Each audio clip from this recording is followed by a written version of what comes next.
Hi, Stephen here. This video is a special one that I wish that I'd seen when I first started property investing, which was over 20 years ago now, because I'm going to be reviewing which is better, residential or commercial property investing. By watching this video, you'll learn 4 important things that you need to be clear on before you buy any investment property. Get clarity on the 2 types of property investor classes that will determine the types of income producing properties you should be buying next, and discover the road less travelled that's going to make your life more easier, more enjoyable, and likely generate a better return on your money. So let's dive in. As a property investor, I'm living my life against these 4 golden investing principles. They are: I want to be getting the biggest return for the least amount of money, in the quickest amount of time, with the least amount of risk, and the least amount of aggravation. Aggravation is a big one that I think a lot of property investors simply ignore and don't even think about before they start buying properties.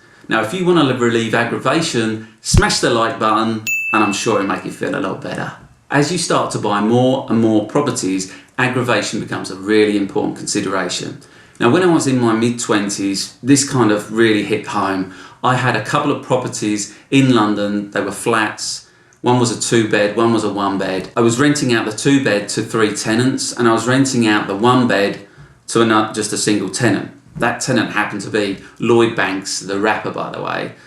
Side note. I got a bit of aggravation from all of these tenants, unfortunately. With the 3 tenants, I was managing that property myself. With the Lloyd Banks property, that was being managed through Foxtons. By having 3 tenants, you get a lot of wear and tear. And because there's 3 of them, they're all talking about the little things that might upset them, and then more than likely, you'll get a call the next day about it. Any one of them could be calling me up at any particular time, any time of the day. So I was getting all sorts of different calls to do with this 2-bed flat over the time that they stayed there. They were only there for, I think, about 18 months all up. The biggest thing that went wrong was at Christmas time, where they had people over, so God knows how many people were in the flat at that time. And guess what? The sink in the kitchen got blocked up, and it's Christmas and they had to get this sorted out. So it kind of, things like that can just hit you at the worst times of the year, and you've got to run around and sort things out, get a plumber around there. There's no one about Christmas Day, but luckily they didn't call me on Christmas Day.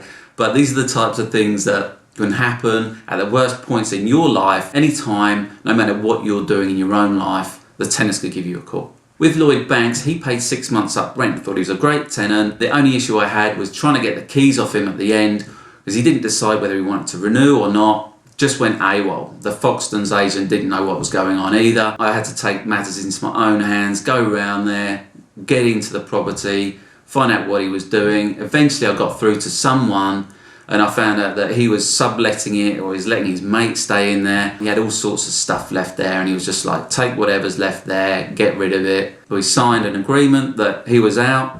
I gave him a certain amount of money back, I think based on the rent, because he was letting it go a bit earlier. I could take the deposit from Foxtons, and anything that was left in the property was mine to keep. But at the end of the day, the guy that was staying there, he came and collected everything and took everything away. So that was kind of cool. But again, I had to go down there, sort of this mess out, which was taking my time and energy away from what I wanted to do in my life, and I was having to spend it trying to chase up someone else because they weren't doing the right thing at the time. So let me know in the comments below how much aggravation you might want with your property investments. Is it none, some, or you simply don't care yet? So it's important to recognise what type of investor you are, and I've classified this as an active or a passive investor. So what I mean by a passive investor is someone that uses skill to pick suitable assets to buy. But the heavy lifting is being done by the market through generic growth profits, by simply letting the trend be your friend. An active investment approach is someone that wants to roll up their sleeves and manufacture growth profits. And if you don't want to wait for things to happen, you can't muck around. Let me know in the comments which type of investor you want to be and why. When anyone thinks about property investing, the majority of people will be thinking about residential property investing. So what I want to do is talk about the pros and cons of residential real estate and compare them to commercial property, and let's work out which one's better. So the pros of residential real estate is that everybody needs somewhere to live. So if you buy residential property, you're always going to find someone that wants to live in it, as long as it's up to a reasonable standard. You also get long-term capital appreciation with residential real estate. You can rely on that to always appreciate in value over time. This has been proven over the decades. You can look back in time and see how much property is worth from, say, 50 years ago, 40 years ago, 20 years ago to today.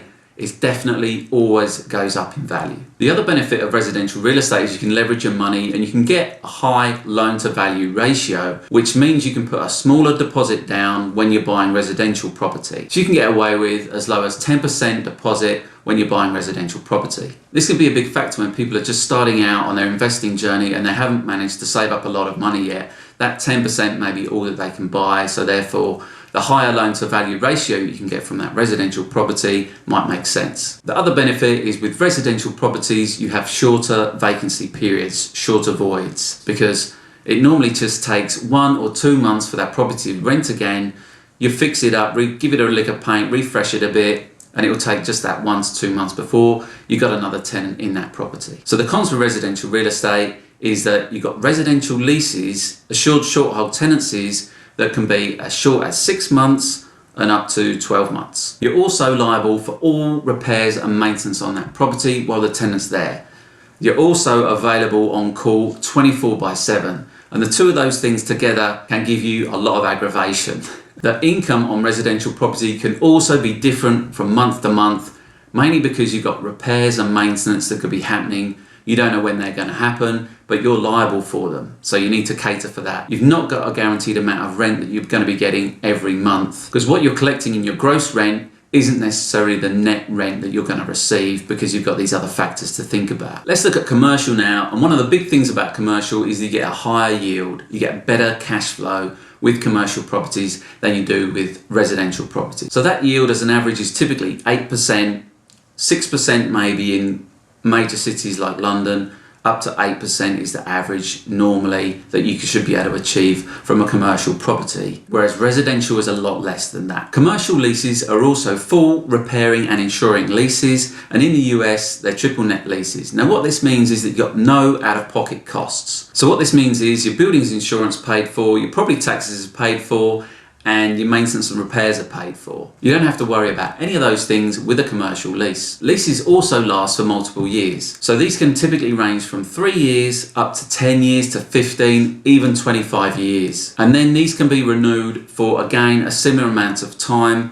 if that business stays there. The value of a commercial property is actually derived a lot from the actual value of that lease. So based on the amount of money that lease is generating, there's a multiplier used to determine how much that commercial property is worth based on the return on investment that it will give the investor. And what you find is typically that the gross rent that you receive with a commercial property is the net rent that you're actually receiving, especially if you've got a FRI lease in place, full repairing and insuring lease, or a triple net lease in the US. So the cons then with commercial property are that you get less capital appreciation because the price is derived mainly based on the rent that you're getting from that property. So that impacts that appreciation. You typically get lower loan to value ratios when you're looking to get a commercial mortgage. Typically you'll get about a 70% loan to value ratio when you're looking to get a commercial loan. With commercial property, you're also going to get longer void periods. So when a business leaves, it's probably going to take you a few months to find another tenant. It can even be 6 months or even 12 months. So you might have to way to get another tenant. But this is where, as a skilled investor comes in, that you want to be trying to make sure that you buy good commercial properties. They're always going to be rented, so you minimize your chance of having these void periods, or at least buying a commercial property that already has a long lease in place. Now the biggest debate between commercial and residential is normally the loan to value. How much deposit you're going to have saved up to be able to buy your property. I agree that is a consideration. Residential is up to 90%, commercial is up to 70% loan to value.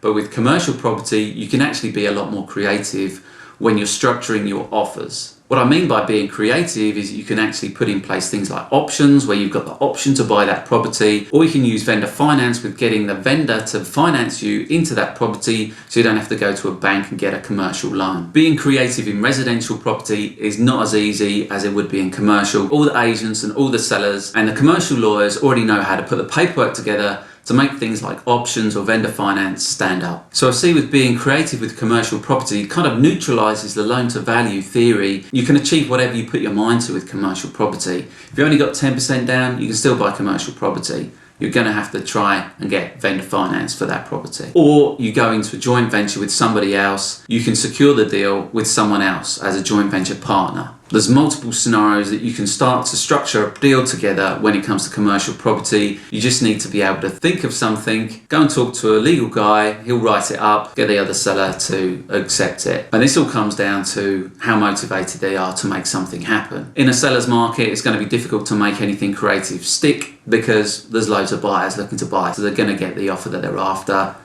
Quite straightforward. But in a buyer's market, you can be a lot more creative because the sellers are going to be more motivated because they've probably had they're probably on the market for a while, might be vacant even, but you've got a way to turn that around, manufacture some profit and make that asset income producing again. So when I got into commercial property, one of the first properties that I actually bought was in Florida. Now I went and bought this with a relatively small deposit and no money from the bank. It was this property, it was a 3-unit flex space. Flex spaces are places that have an office and a warehouse attached to them. And it was 3 units, side by side, a 6,000 square foot property. It was only 7 years old and it was the owner occupier that was selling it that was currently located in Unit 1.